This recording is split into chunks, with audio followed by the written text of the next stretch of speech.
Welcome back to Ask the Compound, where we finally got some stock market questions this week. Remember, our email here is askthecompoundshow@gmail.com. Duncan, when I was growing up, you basically had two choices when it came to fashion. One, you could be comfortable and look like a slob. Or two, you could look nice but be totally uncomfortable.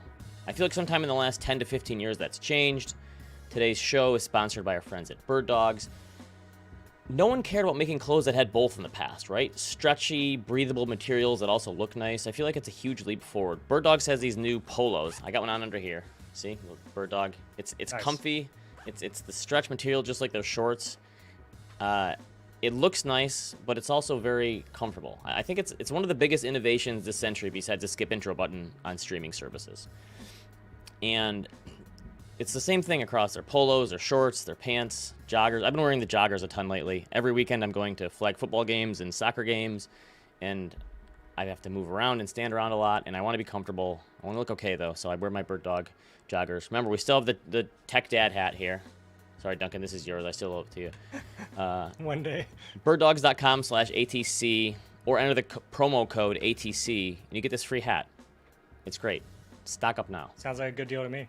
birddogs.com. All right, last week. Wait, should we make sure we're live? I'm just kidding. We're live. It's always hit or miss here. Last week, there was a lot of discussion on the person who wrote in and said, hey, I make $50K. I live with my partner in California, in Los Angeles, and I save $500 a month. And a ton of people responded. I put this out on Twitter. What do people think? And a lot of people said, hey, this is a great question. But there's also the usual contingent of, in this economy, what about inflation and government debt? And what's the point? You'll never save enough. What if annual inflation's 11%? Yeah, and all these things. And my whole point is that, like, just when thinking about your finances or your career or anything like this, any type of advice, just ignore the defeatist attitude people. I hate those people, right? Those people are never going to be helpful. They're not helpful. So what? I mean, if they're right, what's the point? What's the point anyway of planning, right? That's their whole idea. So I don't know. I think you can safely ignore these people that have the defeatist attitude. Like, well, how are you? You're lucky to have a job. You should, how can you do anything in this economy? And what about this? And what about that? And people who are always looking for the cynical downside of things, those people are not helpful. I say safely ignore them. That's why you come to us. Glass is half full, optimistic. We're not here to be cynics. Let's go. First question. Okay. Up first today, we have a tweet that came in. And so you posted S&P 500 returns, 2020 to 2021, up 52%. 2022 to now, down 7%. You don't get one without the other. And then Brent responds, I began investing in the S&P index fund in summer of 21. Is that unfortunate, good, or bad timing? All right. Good question for a young person. I think intuitively you want to see when you put money in, you want things to go up, right? You want to make money. It makes you feel good.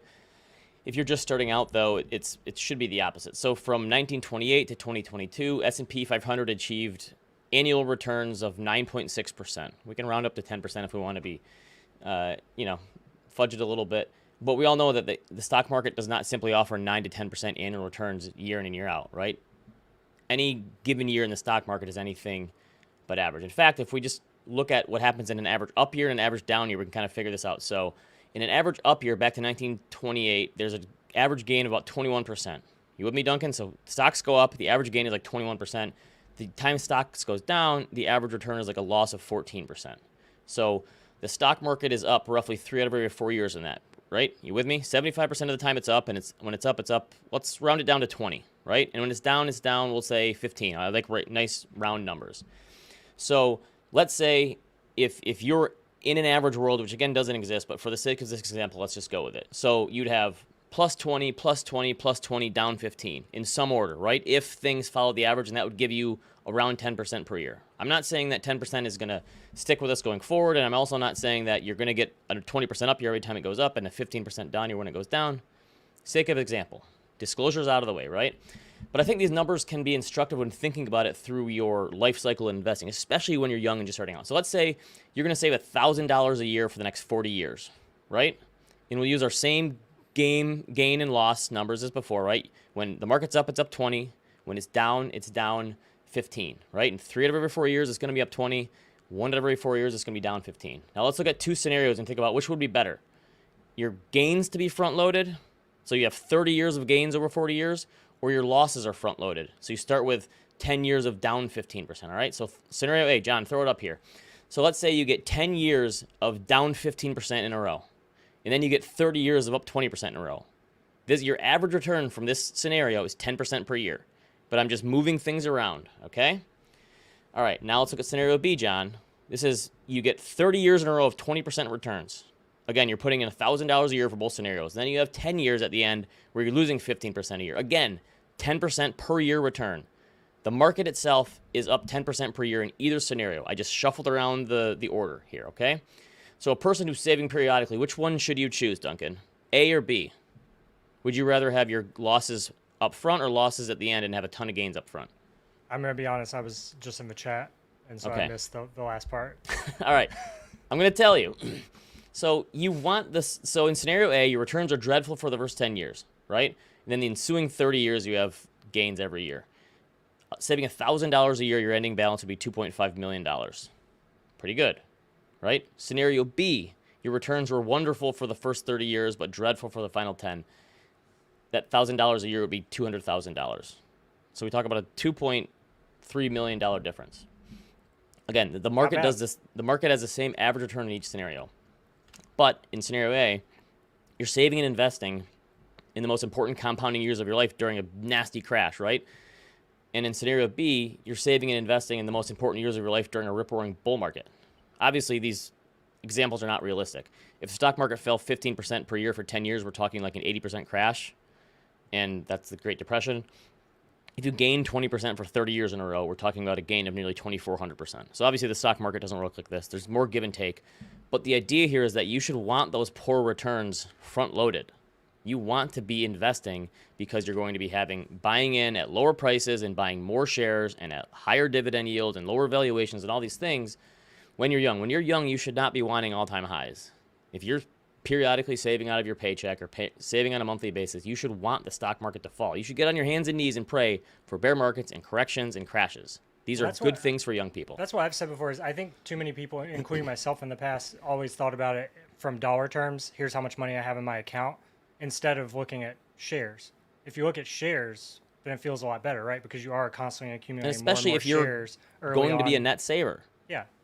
Yeah. Right? Yes, exactly. So, John, throw up the chart here. This is since August 2021 when this person started investing. The stock market has essentially gone nowhere. We're talking about it's down 2% or so in total. And it fell for a while, it was up for a while. If you've been diligently saving and investing in the stock market on a regular basis, an index fund like this person has, you've had the ability to slowly build up a position, right? Sometimes prices are higher, sometimes they're lower, but it's essentially gone nowhere, which is a good thing, right? So I think if you're just starting out, like the best thing that could happen to you is a series of down markets or sideways markets or whatever.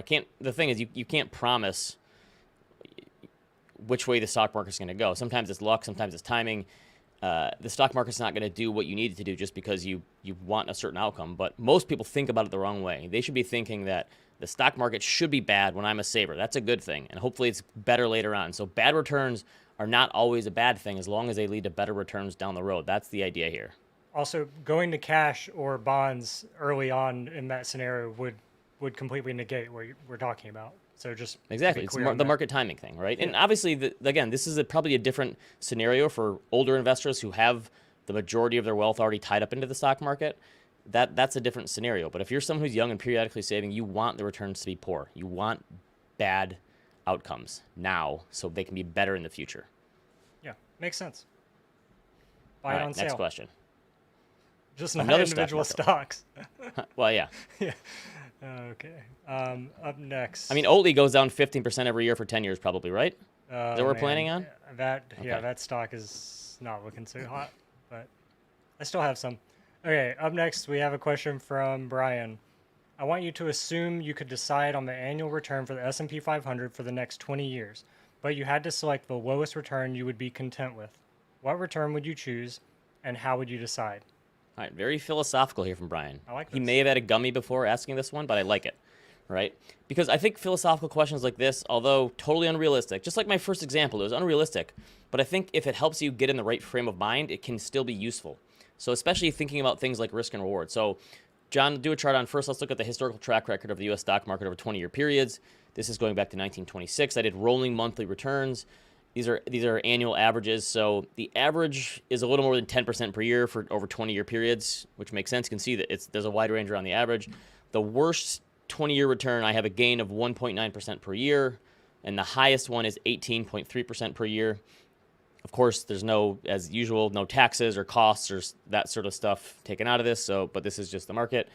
So even over longer time periods, there are risks involved with stocks, right? Interesting enough, though, 75% of the time, going back to 1926, rolling returns have been over 20-year periods have been 8% or higher. So like our 3 out of every 4 years, the stock market is up. 3 out of every 4 20-year periods, the stock market is up 8% or more. Now, obviously, there's a lot of those periods are overlapping. There haven't been that many 20-year periods. If we broke them up, it might be look a little different. But initially, I'd probably fall right around that 8% number. But there are obviously other considerations here, right? You have to think about it on a relative basis. So the 20-year Treasury right now yields 5.2%. I think it hit yesterday. Maybe a little higher, maybe a little lower today. That's a pretty good lock-in for 20 years. Not bad. 20-year tips are yielding 2.6% real, meaning you get 2.6% per yield on top of whatever inflation is over the next 20 years. So these are like your hurdle rates or your bogeys, I think, as far as if you want to think about them in risk-free terms. So that's a much higher hurdle rate than we've had over the past 20 years. It also depends on what stage in life you're in. Like I said, older people are different. Retirees would probably take some sort of guarantee in the 6 to 7% range, I would imagine. Like if I'm done saving and I'm investing in the portfolio as a thing that's driving most of my income besides Social Security or pension, I'm sure a lot of retirees would say, give me 6.5% or 7% all day long for the next 20 years. Count it. I don't want to think about it. Young people, you're probably better off rolling the dice and accepting volatility because, again, like the first question, it gives you the opportunity to buy in at lower prices and rebalance on occasion. Duncan, you actually polled our audience about this question yesterday. John, throw up the results here. So yeah, what's the lowest? Thanks to everyone who responds. We always get thousands of people responding to these. Yeah, this is great. On YouTube, we got over 2,300 people voted. The lowest annual S&P 500 return you would be content with over the next 20 years.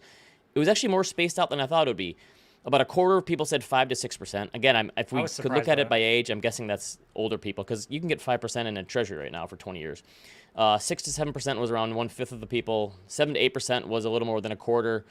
And then over 8%, I guess it was around 30%. So a pretty even distribution.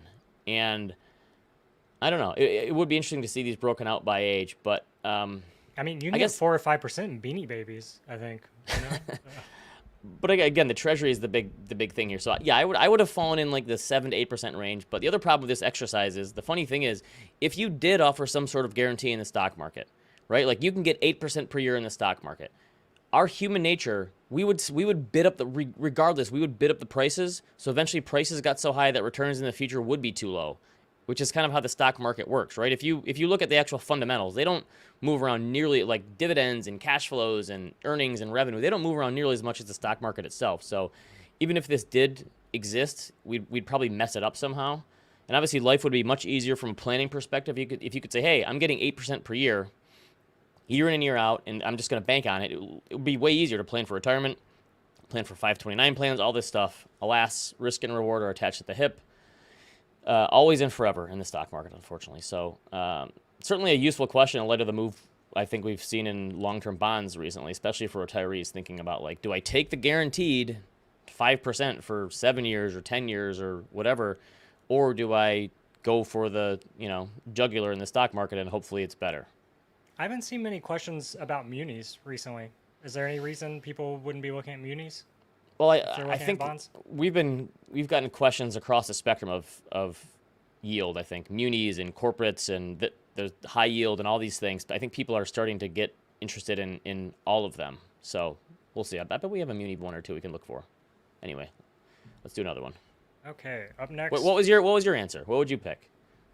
I said 7%. 7? It's like okay. What feels like I would want and need to be invested in the stock market. Okay, that's fair. I mean, I'd like 20, but yes. Yeah. Okay, up next we have the following. Hey guys, longtime listener, first time emailer. I'm in sales and landed 2 large accounts that will move me from $300,000 to over $450,000 a year.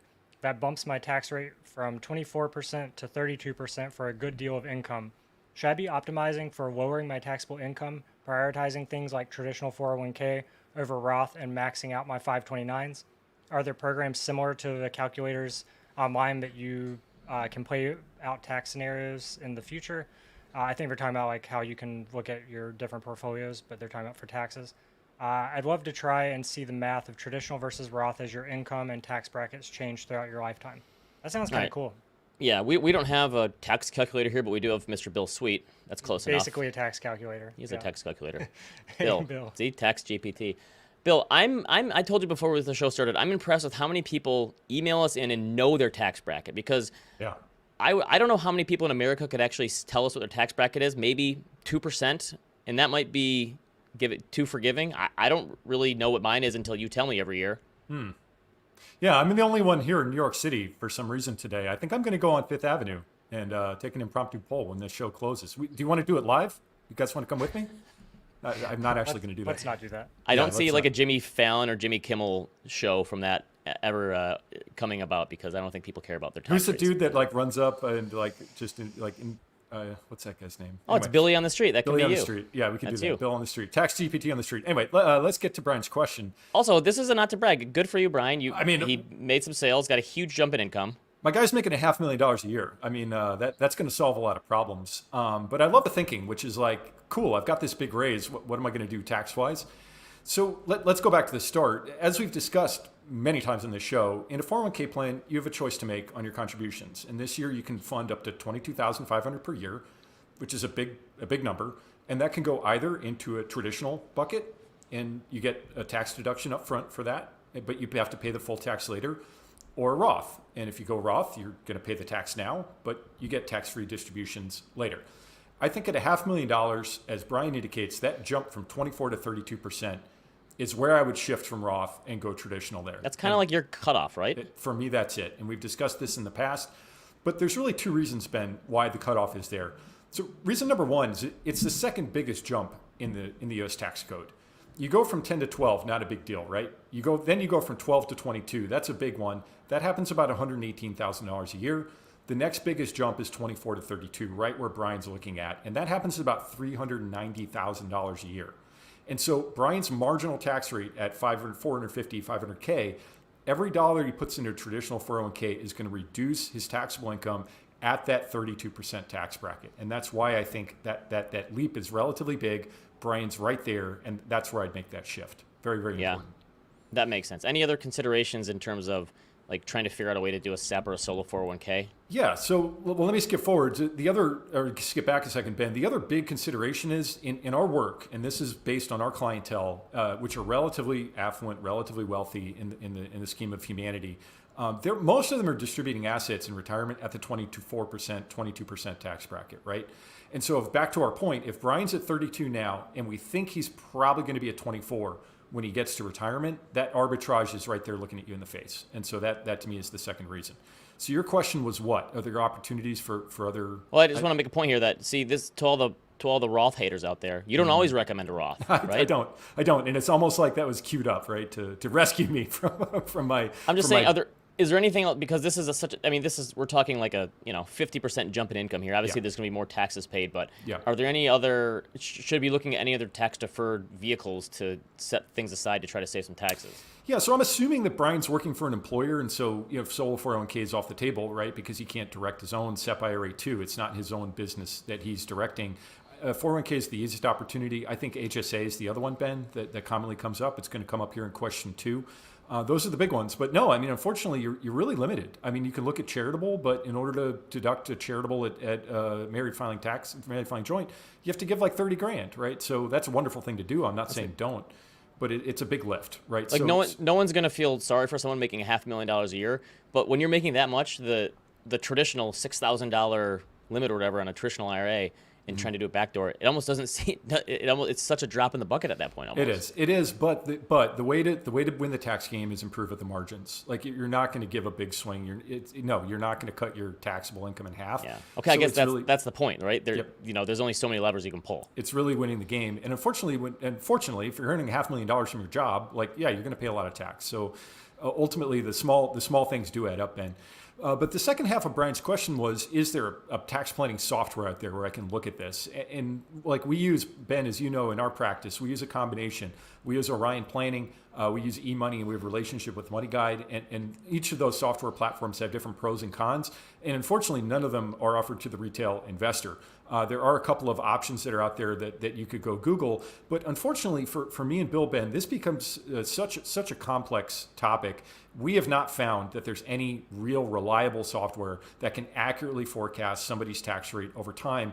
What me and Bill Archeronian, CPA, he's the CEO at RWM Tax, what we end up doing is exporting financial plan data in Excel, and we end up building tax projections customized for clients. So unfortunately, I think that's the work of the CPA, and that's why you would pay somebody to kind of help there. There's not a lot that I think Brian can do outside of 401ks and things like that. Tax is not very scalable as a business, and it's not very scalable. And so we just end up with these homemade small batch, this artisan tax planning that we do for clients. And for us, it's a big part of our value add. It's why we think we can charge.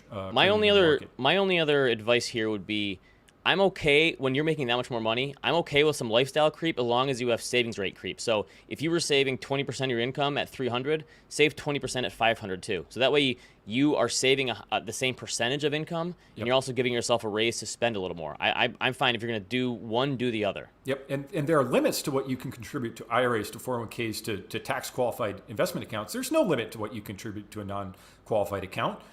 We have relationships with some really good firms that do tax loss harvesting, direct indexing through O'Shaughnessy Canvas. There are ways to solve this problem that are not just retirement accounts, and I'd urge somebody making $500,000 a year to consider that. Yeah, you're going to be saving more in a taxable account. Amen. And if you need any help with tax loss harvesting, I can always provide. We've got the market. Duncan's got the market cornered. Yeah. Yeah, I know how to get you there. A great way to save on taxes is to lose money. It's very easy. Yeah. All right. Yeah. So someone says savings rate creep as a new compound shirt. I like it. Yep. Although do not it recommend sounds- losing money in the market. You just got to be careful with that because it could be like on a savings rate and a creep. Yeah. You don't want both of those. We could do like a Halloween themed one, like some creepy, character or something. Great Radiohead song though. Come on. Also, All right. on the Always Sunny podcast, that's what they call viewers of the podcast. Creeps. Creeps? Yeah. Okay. Didn't know that. Yeah. All right. Next one. Okay. Up next, we have I'm 38 years old and a newish dentist. I make about $400,000 a year and recently started investing in stocks. Maxed out my 2022 and 2023 backdoor Roth IRA as well as my HSA account. Since I'm already in a higher tax bracket, I've been thinking it would be better if I do a SEP IRA instead of Roth to save more on my reported income and taxes. Also, thinking about starting my solo 401k. I know I'm older and kind of late to the investing game, and that's why I'm trying to invest the most and save the most on taxes. I would really appreciate your professional opinion on this. Okay, so this stuff with someone who becomes a dentist or a doctor is interesting because they spend so much time in school, and then even when they start working, like a doctor would be like a residency, you don't get paid as much, and then all of a sudden it kicks in and your higher salary kicks in, but you feel like you're a little late in the game. Yeah. And this is also where probably lifestyle creep is. So this person is thinking about it the right way. They make a higher salary. I would agree. They want to make up for some lost time. They probably have some student loans, I would guess. Probably So, but- typically in the hundreds of thousands Yeah. of student loan debt, right? Yeah. Yes, a lot. obviously a good investment though for the type of salary you're making, Sure. but also they want to catch up. So I know a lot of dentists are business owners, right? So they probably have this. They can do the solo 401k thing. So that's probably a good place to start, right? If they want to have the tax deferred income. Absolutely. So Bazad, congratulations. Thank you for getting work done out there in the mouths of America. But I guess Bazad says, hey, should I do a SEP IRA instead of a Roth IRA? Great news. You can do both. Both, right? The SEP IRA limits, because they're tied to a retirement plan, are totally different and separate from your Roth IRA traditional IRA limits. And not only that, but they're 10 times as large. Duncan, John, me, Nicole, Ben, we can each contribute $6,500 to a traditional or Roth IRA. Bazad's doing the right thing, backdoor Roth. I would keep that up. A SEP IRA has a limit this year of $66,000, right? $66,000 or 20% of your income, whichever. These limits make lower. no sense to me, and they never have. Why is that so big, and the IRA is so small, and then the 401k is why? Why are they so different? I do not know. Probably we'd have to go back to dig up the ghost of Ronald Reagan and find out what happened to the tax reform code in 1986. But no, I think it's just a case of some are inflation adjusted and at higher numbers, and businesses tend to have higher limits, right? Because of a myriad of reasons. But Bazad also asks, hey, should I do a solo 401k? For his amount of income, the contribution limits are going to be the same, whether it's $66,000, it's going to be the exact same as SEP IRA versus 401k. So I don't know that you get necessarily a benefit from a solo 401k at his amount of income, because it's going to be limited to 20% of his income either way. So the only thing I caution him on is if you have a dental practice, I'm assuming you're not working totally by yourself. Typically there's dental assistants, there's staff. Whatever you're doing for your own profit sharing contribution, you would have to do as well for your employees too. And so it's not just you, unless you're a consultant, you're working for a big, like if you actually are on your own. So I'd be careful there. But Ben, Bazad mentions he's 38, right? And he feels like he missed the boat. I take the opposite side of that. 38 to me feels like a young man in my mid 40s. And if you're 38, you still have 30 years of compounding before you hit 68, right? Where you probably are going to retire. And $66,000 saved today, assuming you get a 7% compounded rate of return, is going to turn to $132,000 in 10 years, $264,000 in 20 years, and $528,000 in 30 years. You are not too late, Bazad. And he's making mid six figures already. Probably going to make more as his career goes on and more people's teeth get bad. And like our guy rot. Brian, he's winning the game, making $500,000 a year in this economy. So, yeah, at that age, you're definitely not too late to get started. No. And the SEP component means they own their own business, correct? It's yeah, like more their than likely. practice? Yep. Okay. So they're tying it to their practice. So yeah, I'm presuming he owns a dental practice. But again, Duncan, as you know, we take care of our Ritholtz Wealth employees. Your contribution rate is matched like anybody else. You got to take care of your employees too, and that's not just like a suggestion. That's also actually the law. So whatever you're contributing for your business to for yourself, you need to match your employees too. Okay. Yeah. And just to clarify, so there's 3 different kinds of IRAs. There's Roth, traditional, and a SEP. Oh, then we can throw out some simples. We can throw out rollovers. Right. So Yeah, there's a lot more. there's a suite of IRAs that we could talk about. And we have the Another 401k, traditional, episode of Ask the Roth, Compound. and the SEP, the we could keep going. individual 401k. Yeah, there's tons of stuff. And just to clarify for those that are new and young people that might not know this, for traditional and Roth, the cap is 6,500 combined. Correct. Right? Yep. Yeah. This year until our guy Bazad hits 50, and then it's 7,500. Very great thing to do. And again, I good for you. Congratulations. All right, one more question. Hey, last but not least, we have a question from Mark. If one is lucky enough to retire with a decent sized net worth, wouldn't it be more prudent to borrow against assets and pay interest versus taxes? All right, so securities-based line of credit, I guess we're talking about here. Mm-hmm. I know this was huge when rates were really low, and I know some of our clients could borrow against their portfolio at 2% maybe, sometimes sub 2, around 3% when rates were low. Didn't this make more sense when margin loans were 3%? Now you're probably paying 7 to 9% depending on the financial institution or how much money you have. Like, how do you even think about calculating the break even on that kind of hurdle rate? Yeah, it's hard. Yeah, and Ben, you skipped to the chase, right? That was going to be my take home point, right? That we could end the conversation with. But as a concept, yeah, SBLOC or borrowing against your portfolio, it's a tool. It's a tool that you could use. And so there are pros. Ben, let's list the pros. Like borrowing against your assets, that doesn't generate a taxable event, right? So if you have a large deferred gain on your Apple stock, if you have a property or your house or something else, yeah, tacking on an SBLOC allows you to withdraw those funds and not realize to pay any taxes. And you're letting the money continue to compound. Correct. And so let's just say hypothetically, you get a $500,000 property, you have a $100,000 basis, so you have a $400,000 capital gain.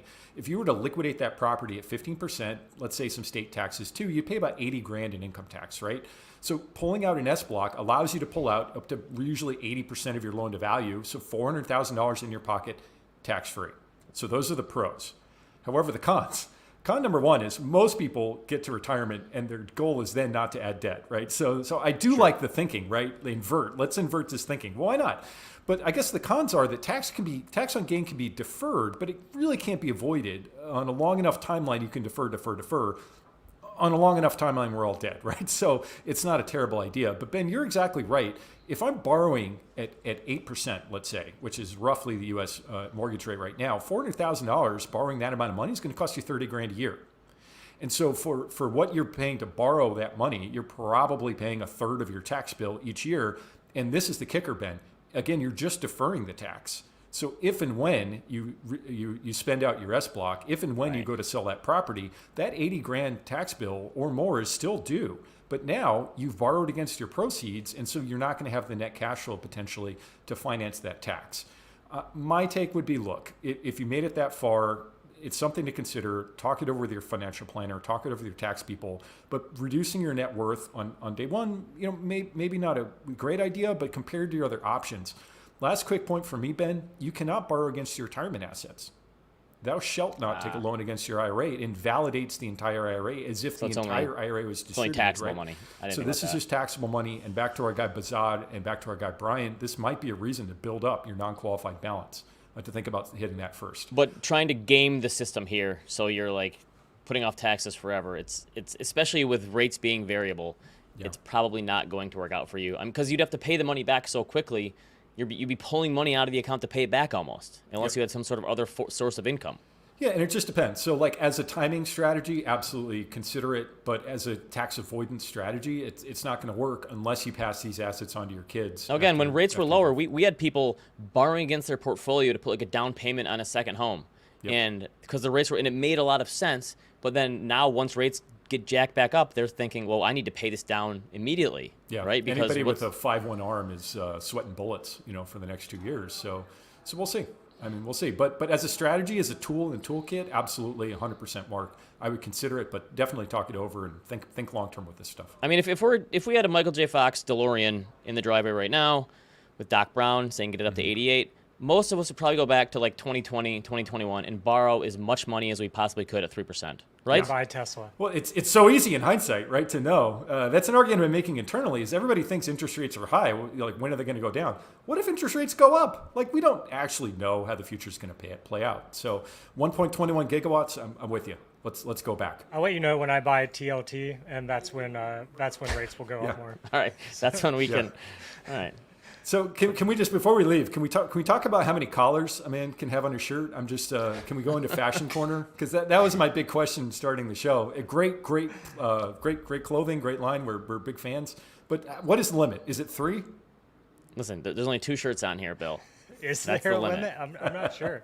Hey, I have a quick bonus question if you guys don't mind. Yeah. Everyone is talking about student loans lately, and for some reason people are asking me questions about student loans because payments are starting back. Would you be okay with someone diverting some of their money that they would have been putting into retirement accounts to help pay down their student loans? Let's say, for instance, like my student loans are 7.5% interest rate, right? Okay, so, I was going to say it's rate dependent because a lot of people were able to borrow at much lower rates. This is something I've been railing against for years. I don't know why the government sets the rates so high on them. When I graduated, my rates were 2.5%, and I think if I made a certain amount of payments over 5 years, it dropped down to like 2%. And interest rates were much higher back then. I don't know why the government. Anyway, that's my soapbox rant here. But yes, if the rate is, I don't know, higher than 5% or so right now, and you want to divert some, I think I don't see a huge problem with that. No, 100%, Duncan. Yeah, and at 7%, again, it's negative compounding, right? So if it takes you 10 years to pay off that balance, I would. And frankly, the other point, and this is something that we talk a lot with our clients, that like nothing feels better in life, I think, than paying off debt. If you ask clients on a survey, what was the best financial decision you made? Paying off the house, paying off the loan, that's usually at the top of the list. So even if it's not the right mathematical answer, Duncan, not having to make that student loan payment in a couple of years, that feels better than any tax savings. Which is funny coming from us, Bill, because you and I are the ones who said a few years ago we're never paying our mortgages off. Well, that's mortgage. Does that mean we're not human? We don't have human emotions, I guess, is what you're trying to say. Yeah, and it's one thing to live life on a spreadsheet. I think that can give you an answer, but again, it makes a lot of sense to right-size your life for what you want to achieve, right, and what you want to do. So yeah, I would prioritize paying off debt at 7%. Yeah, at that rate, I think so too. Amen. That's good advice. Okay, good question. Thanks to Bill and Duncan as always. This is a fun one. Thank you to John behind the scenes, Nicole in the chat. Thanks to everyone for logging on to the live chat. As always, we appreciate your comments. Leave us a comment on YouTube. Send us a question. askthecompoundshow@gmail.com. And we'll see you next week. See you, everyone.